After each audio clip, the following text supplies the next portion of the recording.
I speak to you in the name of one God, holy and undivided Trinity.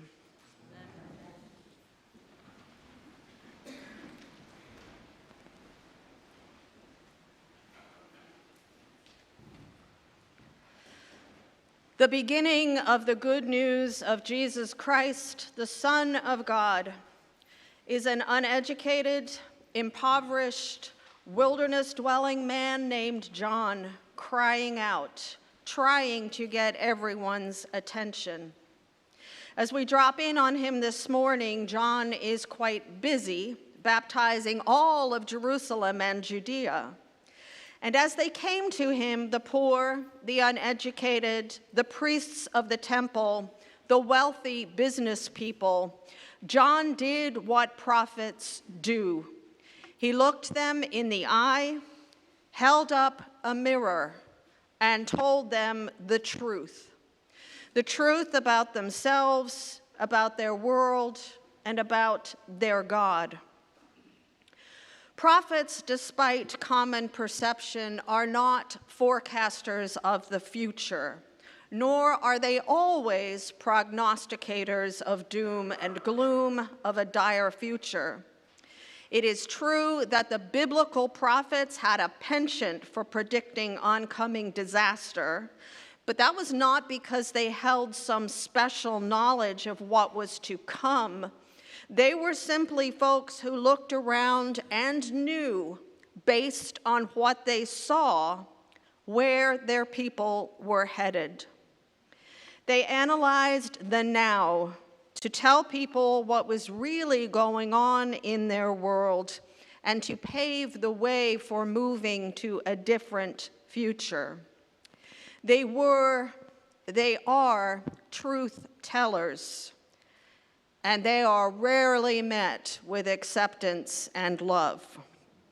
To paraphrase Gloria Steinem, the truth will set you free, but first, it will really tick you off.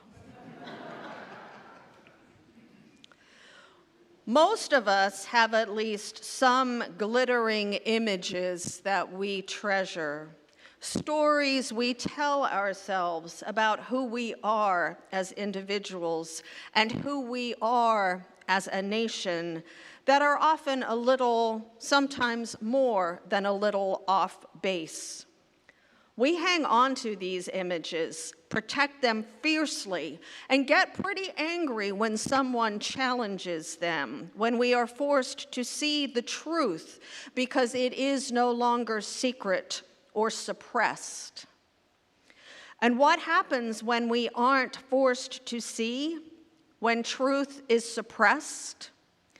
Well, we have seen pretty clearly over the last 10, 15, 20 years what happens. What happens is all sorts of misery, like an epidemic of gun violence, an ever-growing gap between rich and poor, the rise of groups like the National Justice Party spreading anti-Semitism and racism, Islamophobia and oppression. What happens is crucifixion. Our culture is in full-on Christmas mode right now. Malls are full of Santas, sleighs, and sales, accompanied by a soundtrack of sickly sweet Christmas songs. Even the birth of the Son of God is sentimentalized in nativity scenes, usually showing a very oddly white Holy Family, a serene mother, a wise father, and an angelic baby. And it is tempting to join the secular world, rushing to the manger, scooping up the baby and cooing, "All is calm, all is bright." But as anyone who has had a baby knows, babies are hard work and very little is calm or bright. Being human, being flesh and blood is hard work. It is messy, it is painful, and it is often difficult. And the truth of God's incarnation, God taking on flesh and becoming human, is that God committed to the whole parcel, the good, the bad, and the quite ugly. Jesus enters into the entirety of our humanness, our sin, not those myriad expressions of our pettiness, unworthiness, questionable morality, etc. I get weary of those assumptions about and definitions of sin. Rather, Jesus enters into the powers that perpetuate sin, the nations that nurture sin, and the structures that situate sin as justifiable. He comes to take them on by being the truth and speaking the truth that names our complicity, our conformity to, and acceptance of the sort of sin that tolerates vast inequality as just the way it is. That says how terrible it is how so many people are killed by guns every year, by how many poor and hungry people there are, by how vast the racial disparities are in our culture, by how Jews and Muslims are being harassed and worst, but then just shrugs our shoulders and carries on as if nothing has happened. That believes we are somehow past all those isms that exclude and excuse, protecting institutions and their ideologies over people.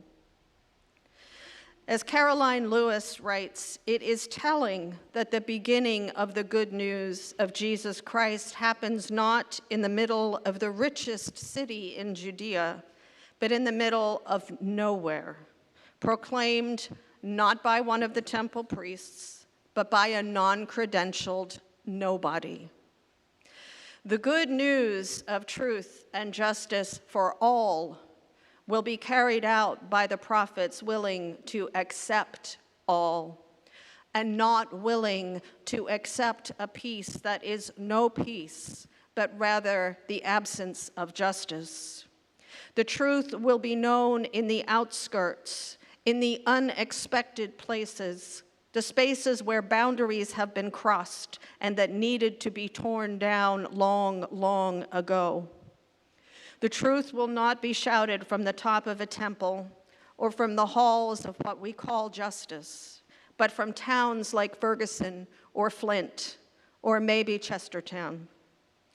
In many ways, it is harder and more challenging to hear the truth of who we are as a people than who we are as individuals. My catalog of sins is mine. It is in many ways just between me and God. There are many sins that I never have to admit to anyone else.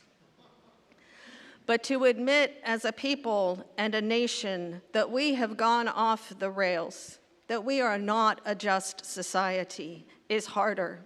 And so we default to blame and ignorance and obfuscation rather than truth-telling, repentance, and reconciliation. As I said last week, hope these days can seem in short supply. Our world looks pretty bleak right now, with conflict and pain everywhere. And I don't know what the answer is, but I do know that we cannot go on the way we have been, that something has to give.